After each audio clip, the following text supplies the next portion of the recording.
なのでジャコ・フラコ・マックホーラーのレビューではこのピエロについては触れないことにします。皆さんまたレビューに言います。ハーブ・カーブラー、スティーブ・スリック・ページ、JD マクピラー、フィル・タンゲンといった車です。クリスマスの12日間以来発だから世界の他の地域ではおそらく別の場所で販売されていると思います。アジア、例えばフィリピンとかだとトイザラスとかで売ってると思います。特に2015年とかの古いやつはね、ヨーロッパはどうか分かりません。値段で見つかるといいですね。この子は2017年後半に発売されました。お店では結構見かけましたが、物が欲しいんです。だからすぐに見つけて皆さんのためにレビューできると思います。でもこのパッケージを見てください。赤いネームタグの中に赤と黒のデザインと、ご存知の通り2018年版の新しい運搬車のパッケージングを比較してみましょう。左上には開いて中のレースカーを積み込むところが見えます。そしてもちろんマックイーンの写真があります。ここの裏側にはその写真が拡大されています。運搬車が開いて中にレースカーを積み込むと書かれています。チェスター・ウィップルフィルターのマックイーンのようなものがあればよかったのですが、なぜならこの運搬車と本当に相関関係にあるのはマックイーンだからです。これについては後で説明します。車両は含まれていません。軽車両を折りたたんで作業エリアを3のマックの運搬車も発売されました。これを裏側につけなかったのはなんとなく冗長になるからです。できるだけ多くの種類を集めてほしいと思っています。の運搬車、通常のもの、そしてウォルマート限定ながら映画や短編映画にも登場しなかった自社製の運搬車が復刻されるでしょう。でもこの素晴らしいトレーラーを開けた瞬間をすぐにお見せします。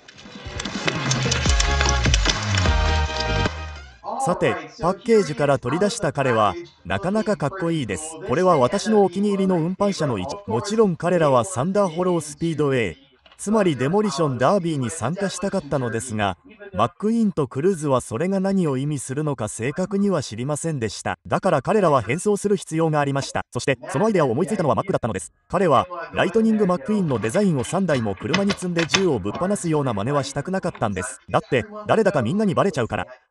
だからさりげなくやるしかなかったんです。それでジャコ・フラコのパーティーグッズをオーバーレイで着せたんです。これは実は歴史上のレーサーと関係があって後で少し触れるかもしれませんが、要するに1900年代のある有名なレーサーのテーマ曲みたいな猿みたいなのがあったってこと。少なくとも私の理解ではそうなんです。ちょっと面白いですよね。猿がモチーフになっていてピエロと関係があるのかもしれません。すごく不気味に見えます。とにかく彼はこんな格好をしたんです。マックイーンはチェスター・ウィップルフィルターに、クルスはフランクのベルトラインに、全身泥だらけです。そしてこれは実は派生したものなんです。ラスティーズレーシングセンターに行った後に手に入れたマックに由来しているんです。ご存知の通りマックはカーズ3でたくさんのペイントを施されています。最初はラスティのペイントでマックイーンの初期デザインを彷彿とさせます。その後マックイーンがマックのガレージかドックのガレージに隠れていた時にトレーニングセンターに入所した時にこのバージョンになりました。その後マックもマックイーンと同じようにラスティのメタリックペイントを施しました。トレーラーハウスの下部を見るとコードがまだトレーラー全体を引き締めていないのが分かります。少し短いですね。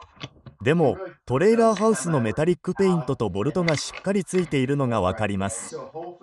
ラスティのレーシングセンターマックスの通常版が早く発売されるといいですね。私はあのバージョンがとても気に入っているんです。すごくかっこいいと思います。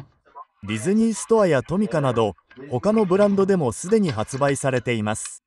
マテル社、ぜひお願いします。さあ取り掛かりましょう。でも要点はそういうことです。個人的にはかなりクールな運搬車だと思います。さて先ほど言ったように彼は再販されるかもしれません。そうすれば皆さんも彼を見つけやすくなるかもしれません。理想的なのはマテルがウォルマートからこのラインを除外して世界中に広く流通させることです。それではこの2台を分解します。最近はすごくしっかり固定されているので1時間半ほどかかるかもしれません。よし、悪くないね。まあいい感じだ。さてどうぞ。もちろんマックの素敵な笑顔とフロントガラスの周りの黒い輪郭線、これはちょっと新しいですね。ご覧の通りこのマックにはそれがありませんが2018年モデルのセミや後期のケースに付属していた運搬車にはついています。でも私はそのバージョンを持っていないので。もちろんグリルにも少し違いがあります。マックはグレーではなく黒ですが、グリルはピカピカのシルバーです。でもこのメタリックレッドの塗装は最高。こんなにおしゃれなマックは初めて見た。もちろんキャップの周りにはバンダナを巻いて、青い雲みたいな文字でパーティーサプライズと書かれたラスティズのロゴを隠している。風船がついていてすごく楽しくてふざけている。すごく素敵。後ろにはバネ、煙突、金色のボルト、そして運搬車用のコネクタがある。もちろんラスティはマッドフラップの上にいる。ナンバープレートはラスティズ4。上の文字にはオーアーフェアシティ、私たちのフェアシティと書いてあるけど、マックがどこから来たのかわからないから、それがどのフェアシティなのかは言えない。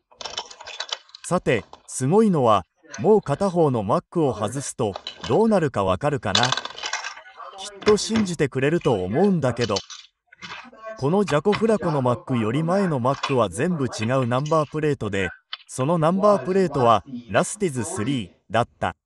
運搬車はいつもラスティズ4、ラスティの4になるから、なんでこうするのかずっと不思議に思っていたんだ。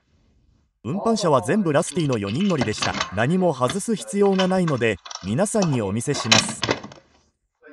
でもラスティの4人乗りが見えます。セミトレーラーにラスティの3人乗りがついていたのは全く意味が分かりません。違法です。セミトレーラーのキャブと運搬車が異なるのは許されません。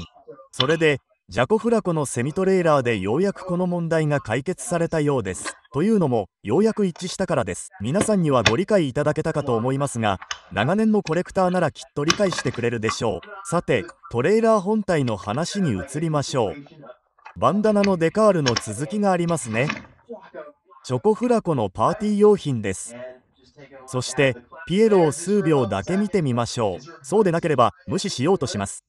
本当に不気味です。あの笑顔を見てください。うわー。2015年のサーカスカーを思い出します。もっと風船がありますね。ベージュっぽい背景ですね。そして私が本当に気に入っているのはその質感です。何か凹凸があるのがわかります。表現としては悪いかもしれませんが、凹凸があるんです。この防水シートを運搬車にかぶせているわけですから当然ですね。だからこの凹凸が本当に気に入っています。そしてここの側面にもシワがあってとてもリアルな感じがします。なぜこの部分が隠れていないのかちょっと理解できません。ラスティズレーシングセンター RRC が見えてしまうからです。それでもダイキャストになった運搬車全体がどんな風に見えるのかちょっと見てみるのは良いですね。このマックイーンバージョンと並べたらどれだけかっこよく見えるか想像してみてください。まあもちろんナンバープレートはすでに確認しましたし、後ろから開くようになっています。つまり必要なのはほぼこれだけです。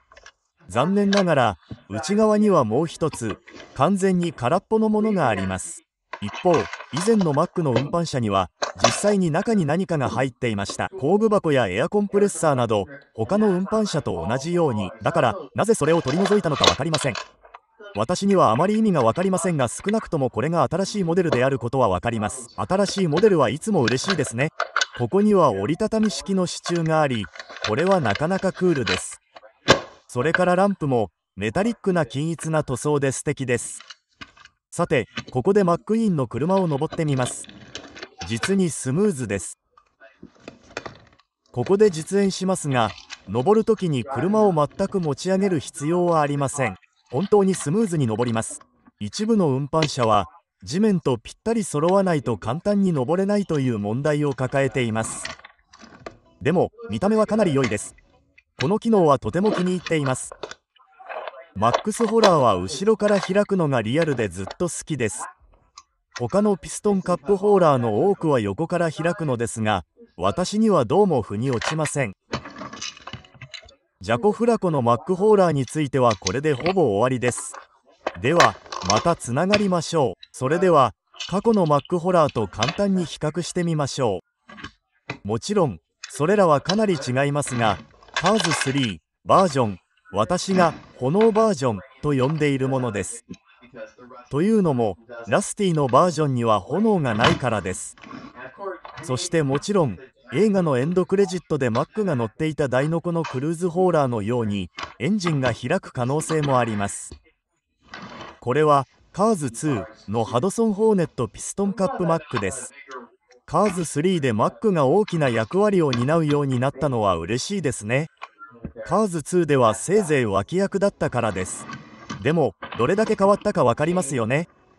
そしてここにあるものを見てください。実はあれが私が話していたコブなんです。